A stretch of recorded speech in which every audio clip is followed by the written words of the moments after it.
Ukuchuma ezivuthayo akuhlali kuphela emsebenzini onzima nokuzidela, kukhona indlela ephumuzayo yokuthola ingcebo, njengomfula ogeleza ngokukhululekile.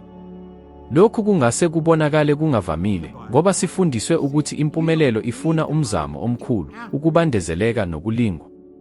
Kodwa-ke, kuyiqiniso elithile ukuthi iphuthumayo alikho emzimbeni kodwa emoyeni wethu, amandla asikhulu esiwaphefumula. Abantu abaningi baphila ngokukholelwa ukuthi ukukhiqiza kuvela ngokusebenza ngokweqile, njengokungathi amahora engeziwe ikhiye wokuqina kwezezimali. Lokhu kuyisiphukuphuku esibopha abantu emjikelezweni wokuzikhandla okuyize. Impikiswano ayikho emsebenzini, kodwa ekucabangelweni kwethu, esimisweni esingabonakali esakhiwe yimizwa nezinqumo.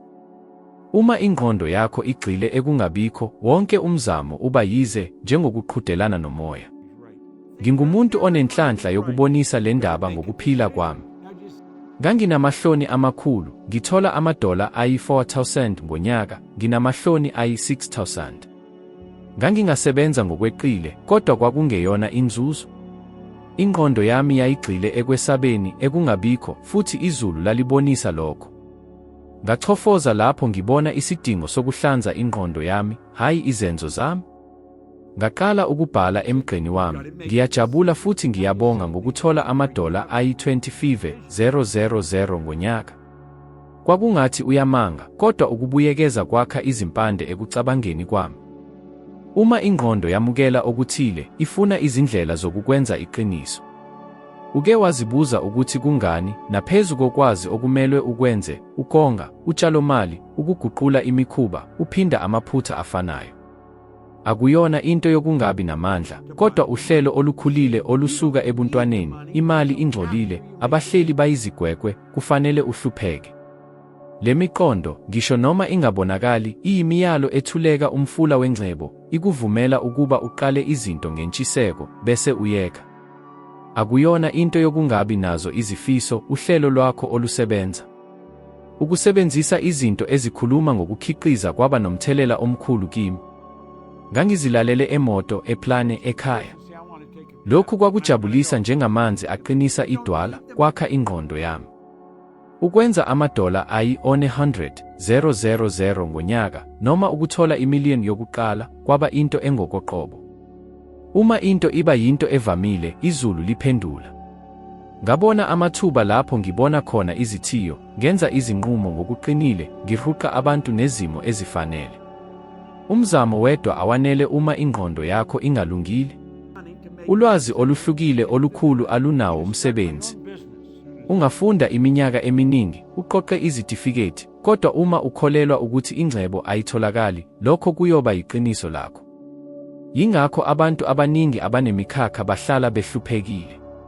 Cabanga ngabantu abanenhlanhla, ababonakala beqhamuka amathuba. Bachaza imali ngokukhululeka, ngaphandle kokwesaba. Lona umoya okwakha izimo zengcebo. Akuyona inhlanhla, lumoya. Lawo ahlala ekhala, eziqhathanisa, eyalula, futhi aphila ngokungabikho, aheha lokho angafuni. Ukuchofoza kwenzeka lapho uqala ukulwa nalokho okuphuma ebuntwaneni. Ukumukela ukungabikho njengento evamile, bese ukhululeka ukhule. Akuyona into yokucinga okuhle, ukwazi ukuthi uyakuqina, ukuthi uselukhuni lwento. Ukuphinda lokhu nsuku zonke, uzibone uphethwe lokho ofunayo, uqala ukuguqula amandla akho. Uma amandla akho eguquka, izulu liguquka. Akuyona into yokulandela imali, kodwa ukuyiqonda, njengokushaya umsindo kuze kube yiqiniso. Imali iwumsindo, iyalalelwa. Kufanele uqonde umoya ukuze uyizwe futhi uphile. Imali ifuna isikhala, hayi kuphela embulungeni, kodwa emzimbeni nakwingqondo. Uma ugcwele izinto ezingasizi, izibopho ezingasizi, nemicabango ephinda ukudlulile, okuqala akuyona into ekukhulu. Lokhu kwenzeka ekhaya lami, ngemva kwenkomfa eToronto. Ngafika ekhaya futhi igumbi lalingekho, itafula, izihlalo, amasofa, konke sekuhamba. Ngangihlukumezekile, ngagcina ngihleka, ngicela ukushintsha, futhi ukushintsha kuvela. Izinto ezinhle, amathuba, ubudlelwane, kwenzeka. Ukuphila kugcwalisa isikhala osikhulula. Ukulahla izinto ezingasizi ubonisa ukuthi ulungele lokho ofunayo. Ukwesaba ukukhathazeka. Ngingenza njani uma ngilahle izinto? Lokhu kuvela ekucabangelweni kwethu, sikhuthaza lokho esikunayo, okuthiwa yi-endowment effect. Sisebenzisa izinto ezingasizi, iprojekthi ezilele, indleko ezicasukisa. Ukuqonda lokhu kusiza ukuqeda ukungasebenzi futhi kuvula amathuba. Ukuphila ezigcwele izinto kubangele i-cortisol ekucabangenweni, ikakhulu kubantu besifazane. Izinto ezingapheli zikwenza ube namahloni. Uma uqeda ulahla, awulungisi ikhaya kuphela, uqeda umsindo wengqondo, uphuma amandla okuqala. Ngiyisebenzisa ngendlela elula. Nginquma isikhala esincane, ibhokisi, ishelf, ama-imeyili, ngibuze, lokhu kuyasondeza ekupheleni? Uma impendulo ingu cha, ngiyilahle. Ngaphandle kokudlala, ngaphandle kokuhleka. Ngemuva kwalokho, ngiyisebenzisela i-agenda yami, izinto ezingasizi zithola cha. Akuyona into encane, yindlela yokukhula. Warren Buffett uthi uma ufuna ukuba impumelelo, yenza okuhle. Ukuthi icha kukwenza ube nokukhululeka okuhle kokuzindla. Ukuthi icha kusuka ingqondo eqinile.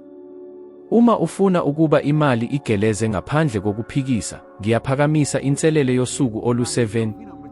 Usuku loku-1, ulahle izinto ezi-10 ongeke uzisebenzise.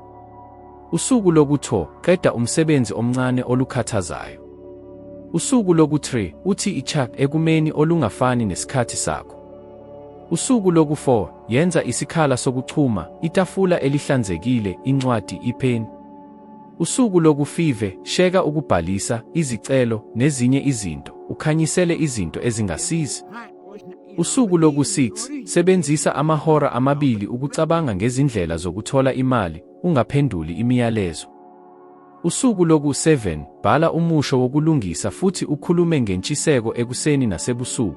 Ngiyikhipha into engilimaza futhi ngivula isikhala semali ezintsha. Uma unemibuzo, ubonele ngokubonga bese uqhubeka. Ukungabaza kuyisiko, isimo sibonakala. Ngibonile ukuphila kwabantu beqala ukushintsha ngokuhlanza isikhala. Abantu ababehlinzeka ngengxenye yalokho abanayo, abathola izenzo ezibhekene ne-agenda. Abantu ababekhansele imicimbi emi-3 engasizi, bathola imikhiqizo ebaba umsebenzi omkhulu. Futhi ngibonile abantu abahle, abaphansi kwemisebenzi eyi-10, abakwazi ukuthi icha, baphonsa amandla abo ezintweni eziningi. Akuyona into yemilingo, i-coherence. Lapho kukhona isikhala, kukhona umfula. Lapho kunokuhambelana kokuzindla, imali ifika. Yenza isikhala namuhla, eshalofini, e-agenda, ephusheni, futhi ubone izulu likugcwalisa ngalokho okuhambelana nawe. Ukubona kuqala ngaphambi kokubona. Kufanele ngiqeqeshe umzimba wami ukuzizwa uphumelele njengezinto ezinqamile, hayi njengezinto ezingavamile. Uma ubona ibhanka ube namahloni, umoya wakho unamathele ekungabikho. Uma ulwela ukhululeko nokwakha ubuntu, ingqondo yakho iqala ukufuna amathuba afana nalokho ukulwela. Lokho engikwenzile lapho ngibhala emgqeni, ngiyajabula futhi ngiyabonga ngokuthola amadola ayi-25,000 ngonyaka. Ngangifunda ekuseni nasebusuku, kodwa kwakungeyona into yokuhlanza kuphela, ngangingizwa njengokungathi sekwenzeka. Ngokuhamba kwesikhathi, ubungqondo basebenza futhi amathuba aqala ukubonakala lapho ngibona khona izithiyo. Ukuqina, imizwa, imibono. Ukuphinda kuphela akunamandla, imizwa ngaphandle kokuphinda ayiqinile, ndawonye, badala ukuguqula.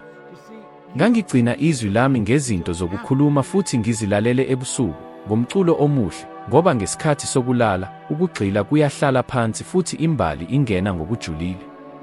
Ingqondo endala iyakuvukela, akuqondile, akusebenzi. Ngizwile futhi ngiqhubeke. Ngokubuyekeza ngomuzwa, uyaguqula imizwa yakho, futhi umuzwa omusha ukhetha izenzo ezintsha. Imisindo ebonakalayo isheshisa inqubo. Ngiyaphakamisa uhlelo olucacile, olusebenzayo, oluqinile ngosuku lwe-30. Okokuqala, imizuzu yokuphumula ukuze uguqule isimo sakho.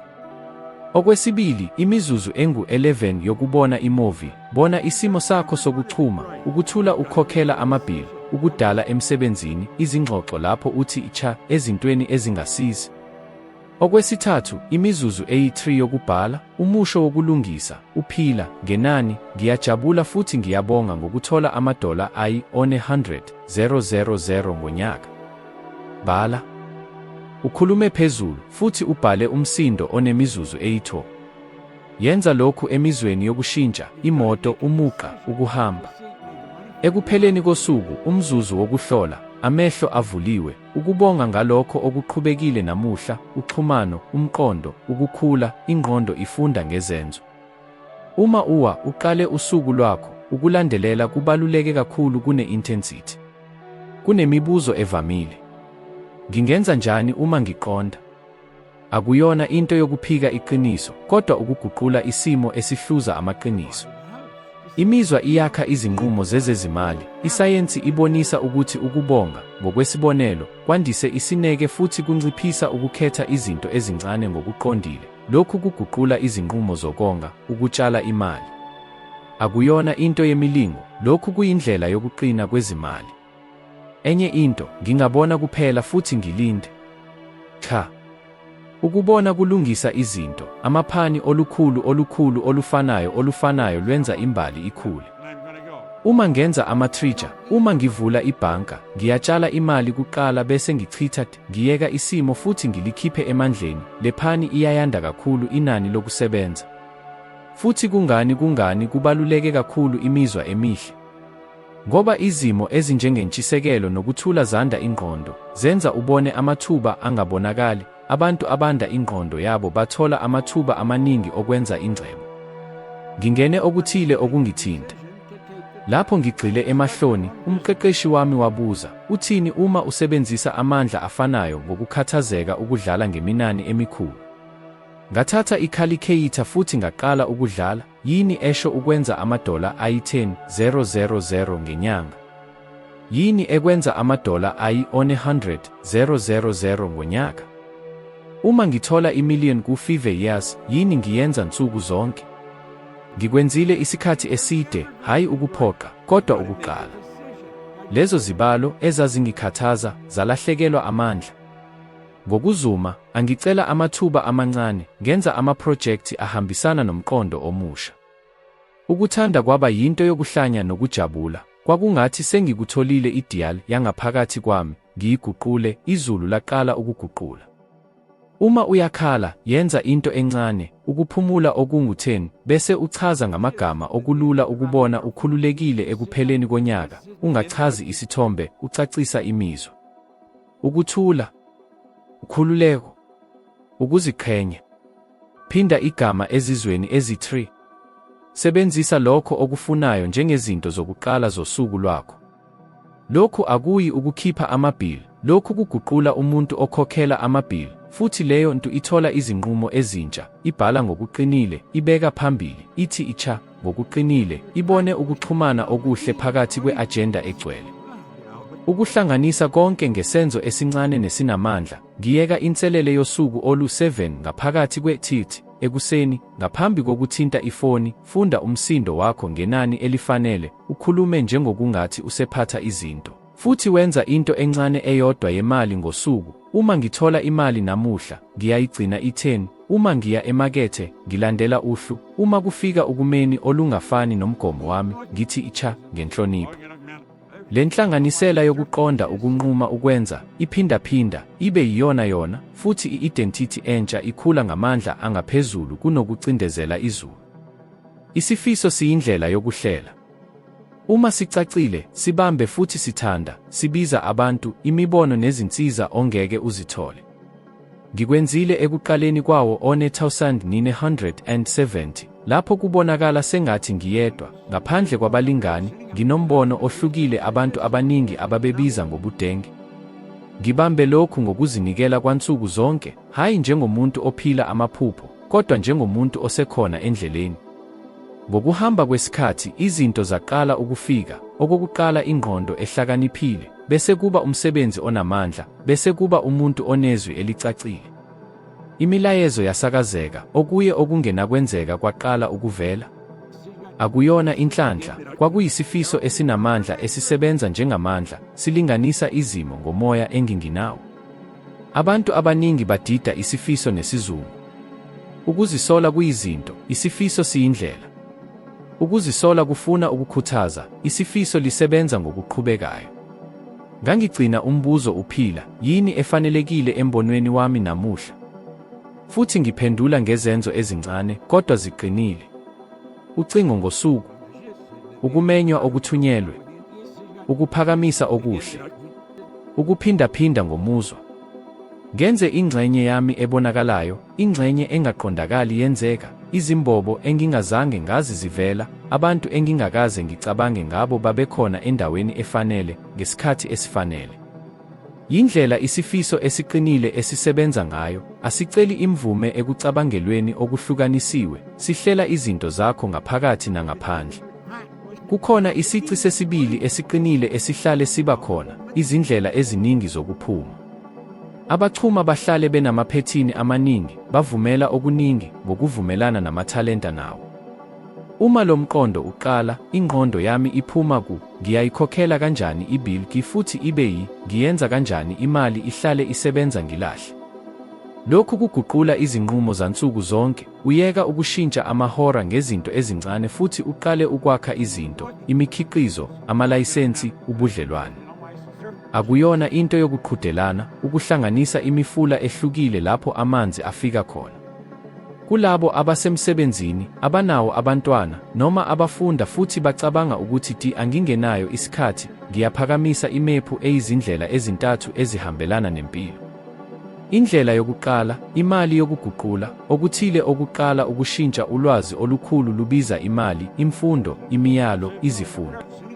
Indlela yesibili, imali ephindaphindwayo, into ekhokhela nyanga zonke ngaphandle kokuba khona kwakho, ukubhalisa, amaqembu, ukulungisa, ama-royalty.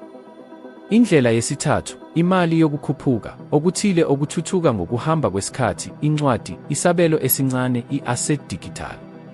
Khetha into encane kwilanga ngalinye. Ngemuva kwezinsuku ezithithi, ube nezinto ezintathu ezifakwe, futhi izinto ezibekwe azibizi uma zibiza kunini. Ngisebenzise into eguqula ubuncane, ukuqala ngokuzwakalayo. Ngithathe iphepha futhi ngabhala, ngamagama amakhulu. Ngiyajabula futhi ngiyabonga ngokuthola amadola $100,000 ngonyaka, ngezindlela eziningi. Ngemuva kwalokho, ngilise izindlela ezifive ezingase zikwenze, ezinye zicacile, ezinye zingavamile. Angizange ngifune konke ukwenzeka, ngiqeqesha ubuntu bami ukubiza le nombolo ngegama, ngaphandle kokukhathazeka. Bheka imininingwane, ngenani, ngamadola, njengoba ingqondo ifuna. Ngemuva kwalokho, ngikhetha into yemizuzu eyi-10 eyenza enye yalezi zindlela ibe lula ngosuku, i-imeyili ethunyelwe, iphepha elikhishwe, ingxoxo eyenziwe. Imibuzo eyi-10 zonke izinsuku, kuze kube yilapho okuye okungenakwenzeka kuba yinto evamile. Ukushintsha manje, vala amehlo akho ngemizuzu eyi-10 bese uchaza ngegama elilodwa, ukubona imali ifika ezindaweni ezintathu ezihlukene ngenyanga efanayo. Bamba leli gama, mhlawumbedi ukukhululeka, mhlawumbedi ukuthula, mhlawumbedi ukuziqhenya. Ukuphinda izikhathi ezintathu bese uvula amehlo njengokungathi uthole imali. Sawubona. Kukhona indlela entsha yokuthi uthole impumelelo, indlela ehlanganisa umoya wakho, amazwi akho, nezinqumo zakho. Lokhu kuzobonakala emakethe. Abaningi bathi, anginamaqondana, anginabantu abangisiza. Kodwa-ke, ubuhlobo buyakha lapho unomgomo oqondile. Uma ungakhathali ngokuthi abanye bakuthini, uqale ukubiza abantu emsebenzini othile, uzothola ubuhlobo obunamandla. Ngikhumbula lapho ngixoxa nomuntu oqondayo izimali, angizange ngimcindezele, ngambiza nje. Ngemva kwezinyanga, lolo xoxwana lakhulela ebuhlotsheni obusishukumisele impilo yami. Impilo yami, ukuthula nenjabulo. Isifiso asiphoqi, sidonsela, sihlanganisa. Cabanga ngoThomas Edison, wanqoba izinkinga eziningi ngenxa yesifiso sakhe sokubonisa izwe. Akuyena ubuthakathaka, kwakukholo. Ungadili izehlakalo ezincane njengengoma yombono wakho. Isifiso esiqotho asiyeke uma izinto zithatha isikhathi, siqina kuze kube yilapho izinto ziqala ukusebenza. Yisiphi isibani ofuna ukukhanyisa? Uma ungaqiniseki, isifiso sakho yisikhalazo. Uma uqinisekile, isifiso sakho liyaba ngumthelela. Uvivinyo lwezinsuku ezingama-20 one lokuguqula isifiso libe ngumsebenzi. Usuku lokuqala, bhala isifiso sakho, ungalokothi uzifihle izibalo. Bese uqopha ividiyo umzuzu owodwa uphendula ngomzwelo. Izinsuku ezi-20 ezilandelayo, ngaphambi kokusebenzisa ifoni, lalela ividiyo yakho, bhala izinto ezintathu ongazenza, bese wenza enye imizuzu e-10. Uma khona kulula, uma ngiqeda umsebenzi ngo-6 ntambama, ngiyobiza umuntu. Uma ngithola imali, ngiyogcina i-10 yayo. Uma ngithola isimemo esingafani nomgomo wami, ngiyolisusa ngobubele. Usuku lwesi-20 one, hlola imiphumela, abantu abasha, imibono, izimemo, imali encane. Uzozwa ushintsho. Uma ushintsha, imali iyakushintshela kuwe. Khumbula, isifiso eliqinile liyisibani. Alilweli ngezikebhe, likhanyisa indlela. Awudingi ukulandela, udinga ukukhanya ukuze izinto zakho zikufinyelele. Ukuqina kuyisigqila. Uma imicabango, imizwelo, nezinto ezwenziwayo zihambisana, imali iyakugeleza. Angisihoyi lokho esikufunayo, sidonsela lokho esikubonayo, njengeradiyo. Uma ngihlale ngikhathazeka ngemali, ngihlale ngiyithola kancane. Lapho ngiqala ukubonga, izinto zashintsha, izindlela eziningi zavuleka. Kulula, shintsha ngaphakathi, emva kwalokho izinto zishintsha. Ngingazenza ngokuthi ngiqale ngokuphefumula kancane, ngikhulule amahlombe, ngikhulule umlomo, ngiyobona i-banking app. Uma sengiphefumule kakuhle, ngiyothi ngiyajabula futhi ngiyabonga ngokuthola imali ngonyaka ngezindlela eziningi. Ngizokwenza ngomzwelo, hayi nje ngikuphethe ngokukopisha. Ngiyobe ngenza into ebonisa ukuthi ngingubani, ukutshala imali ngaphambi kokuchitha, ukuphika izinto ezingafani nomgomo wami, nokuxazulula izinto ezincane. Uma lokhu kuhambisana, ingqondo yami ayisayi kungikhathaza, izongisiza. Abaningi bathi kuzwakala kuyiqamba amanga. Nami ngiyizwe kanjalo lapho ngibhala ekadi lami ukuthi ngiyofuna imali eningi. Ngikuphinda ekuseni nasebusuku, kuze kube yilapho kungisayi kukhathaza. Lapho ingqondo iyakwamukela, izokwenza izindlela ezintsha, abantu bazokubonakala, izinqumo ziyoba lula, izinto ziyosheshisa. Akukho ukuzama okuyisithulu esangisindisa, kwakukushintsha kwami okuqhubekayo. Ngemva kwalolo khadi, ngathola imali eningi ngonyaka, ngoba yayingasakhathazi ingqondo yami. Ngithole amazwi amancane okuthi ngiwasho lapho ngikhathazekile, imali iyakufika kimi ngezindlela eziningi. Angikwenzi ngokukholelwa emasalamini, kuyilungiso lengqondo. Esikhundleni sokukhathazeka, ngiyakhiqiza okuhle. Ngiqale ukubona izimemo, imibono, nobuhlobo. Impilo ayiphenduli amazwi akho, iphendula imizwelo yakho, futhi imizwelo ifundiswa. Ukuze lokhu kusebenze, sebenzisa uma khona, uzophula amandla akho. Uma ngivula i-banking app, ngiyotshala imali ngaphambi kokuchitha. Uma ngithola imali, ngiyogcina i-10 yayo. Uma ngithola isimemo esingafani nomgomo wami, ngiyolisusa ngobubele. Uma ngikhulula izikweletu, ngiqale ngezincane ukuze ngibe namandla. Lezi zinto ziyisixhumi phakathi kwemizwelo nempumelelo. Ngifuna ukwabelana ngokuhlangenwe nakho kwami. Ngikhathazekile ngezikweletu. Uthisha wami wangicela ukuba ngicabange ngemali eningi.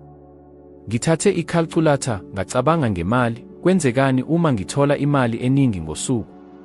Kwenzekani uma ngithola imali eningi ngeviki? Kwenzekani uma ngithola imali eningi ngeminyaka emihlanu? Ngenza lokhu izinsuku eziningi, ngize ngiqale ukufuna imali eningi. Kwenzeka ngokwemvelo. Uma unesaba, nakho okuzokusiza izinsuku eziyisikhombisa.